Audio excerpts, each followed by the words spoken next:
Welcome everyone, Dylan Gemelli here today with a brand new video for you. And today I'm going to give you my thoughts on peptides. But before we get into that, just a big shout out and thank you to everybody out there supporting the channel. I cannot thank you enough. The support is overwhelming at times, and it drives me to do more. If you haven't yet, please like, share, subscribe, comment, anything. It helps the channel to grow and it is thoroughly appreciated. Today's video is sponsored by letsgetchecked.com. Letsgetchecked.com specializes in at-home blood testing. It's fast, it's easy, it's discreet. All you have to do, go to the website, start looking through the tests, pick out what you want. There's so many options out there for both men and women, full hormonal, wellness, sexual health. It's all on there.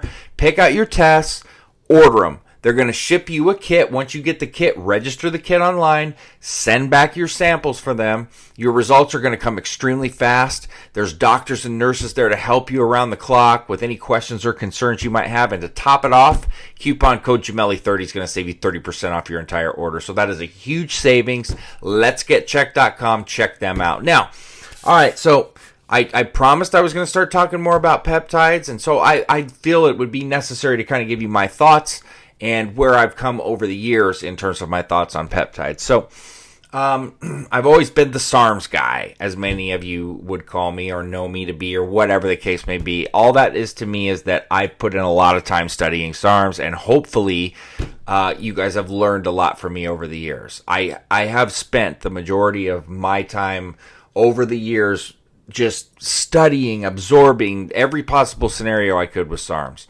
And to be honest with you, I've always kept my research and my findings and my coaching and monitoring and everything else in all aspects. But because of my huge affinity for SARMs, I've never given peptides the time or the just acknowledgement of how good they are or what they could possibly do like they deserve. And so I've gotten into them a lot more the past couple of years, and what I've found and what I've learned and what I'm continuing to learn and see has changed my outlook, and it has made me realize that I definitely missed out, and it was regrettable times that I missed out. But I want to further the education and get it out there and kind of show what there is there, and the many different benefits that I've found and just different types of thoughts. So my problem with peptides in the past is probably a lot of the problems some people have, and others that maybe I created or just kind of felt were there that weren't, or whatever the case may be. One, and I think this is probably for a lot of people, is that some, not all, but some of them could require multiple day pinning. And it's an insulin syringe. It's not like it's a painful pin or anything. It's just annoying. And it's not something that you want to have to time out and do, especially like there were times where I wasn't home and I'd have to go into a bathroom or do it. And it's like, it's not a big deal, but it feels almost kind of trashy. I don't know. I hate to say that, but it kind of does. And it's just, obviously it's not ideal to carry around a syringe with you or go do that somewhere. Even if you're in a bathroom stall or whatever, it's still not something you really want to do. And it just sounds trashy, and it's annoying, and it's just, that was one of my things. Now, there's several that you don't have to do that with. There's not like every peptide you have to do that with, but there are certain ones that many of us want to use that would require something like that. Another thing for me is with some having to time out your meals and food and not eat for an hour here, or not have this or not have that, which once again is to a niche select group in terms of how strict that can be. Peptides are different, and you do have to watch having like carbohydrates too close or certain amounts of protein too close. There's different scenarios. Those were a couple things. And then for me, it was like, well, I just don't feel they're as effective as SARM steroids, this, and this. But that was me not. There's some truth to that, but then there's a lot of me not understanding more about them. Kind of like I've talked about over time with Proviron, for example, where people just don't understand enough about it to appreciate it. That was kind of me, admittedly, just not putting in the amount of time and effort that I should have with my study and my coaching and my learning and use. And, then there's also that there was a long time for me where I found reliability to be a big problem in terms of quality. Seems like it's gotten a little better, and there's some that I have that I really trust in that now. And they come and they go, but I've then that's what's happened in the past. It's like, well, I've had some really good ones, but then things happen. Whatever it is, it's just like any other business. People come and they go, and so it's hard in that regard too. Now, those are my main things with it.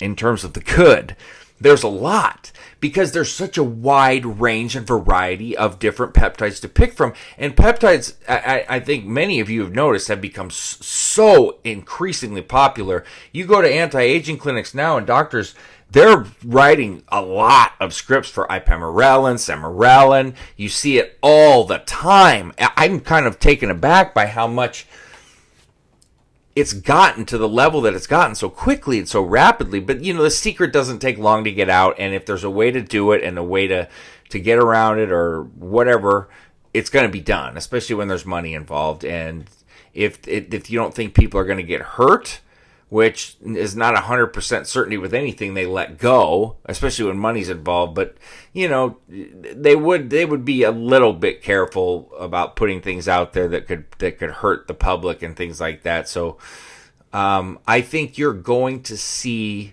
over the next decade, there's going to be a lot more peptides written in prescriptions, and who knows where they're going to progress to. I don't like to hypothesize or be a future predictor. I am not Aladdin. I am not going to grant wishes. I'm not Sister Anne the Psychic. I don't know. All I can give you is my opinion. But I think they're moving in a direction with the popularity where there's going to be more and more prescribed. Go down the list of things that you can get. Wound healing.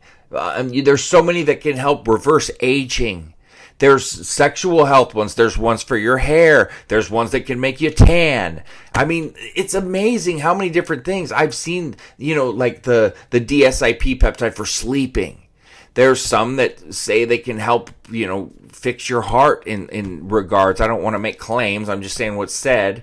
There's so many, but some of the ones with the healing, like your BPC 157 and your TB 500, it's mind blowing. Then there's fat loss ones that have come out that are just extremely good. Tesamorelin, the AOD peptides. I've done videos on all of these. And then there's the ones that we all know, the GHRPs, the CJCs, these ones that we know work well. Ipamorelin, sermorelin. I mean, there's so many damn peptides to choose from that do so many different things. Go PT141. Many of you are aware of that. Okay, so I've talked about this in the trusting of the sites. Go to Umbrella Labs and check out their catalog. It is massive. You're going to go through there and go, what the hell is half of this? There's so many there. And that kind of, because I continue to use them and I've talked about them, it's made me look into more peptides too that I wasn't always aware of by wanting to go through and try different things on there and learn about them. And that was one of the things that aided me in kind of doing that, was shopping around there one day and going, what, fuck it. I'm just going to try one now and give it a go, and then start looking into it more and more and more. That's what really got me. I get people wanting me to coach them all the time, which I'm happy to do, but I'm also honest if I'm not super versed on certain things. And, and I guess I left out with one of the most popular, I can't believe I left it out, your IGF. I mean, think about it. Think about all these options. So, I don't know. There's a lot to like there. There's a lot of different benefits there. It's not like you're getting like steroid type side effects. There's a few that have some side effects, your GHRP6, if you're taking that, you better know about the increased hunger that you're going to get with it. Some of these can increase prolactin, but it's not like that these are going to require big post-cycle therapies and all this on-cycle protection and this and that. There's some that you got to be careful with, and there's always the potential for side effects with any of these. But it's nothing like using a steroid. And that's another thing that I, find to be very, desirable with them as well. But everybody's different. This is a subjective video. It's my thoughts on peptides. Some of you are going to be like, man, I totally agree with him. And some of you are going to be like, this guy sucks. That's your opinion, and that's awesome either way. As long as I'm getting an opinion out of you, then I'm doing something right, I hope. But leave your comments. Let me know what you think.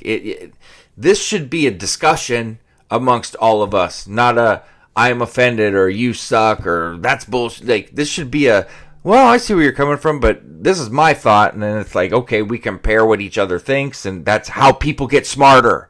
That's the way it works. Not be sensitive and be just dumb about everything. Let's share some thoughts and learn from each other. Let's try that, and I bet your ass you're going to love it and want to continue to do it. Or whatever. Anyway, stay tuned for plenty more to come. Dylan Gemelli, signing off.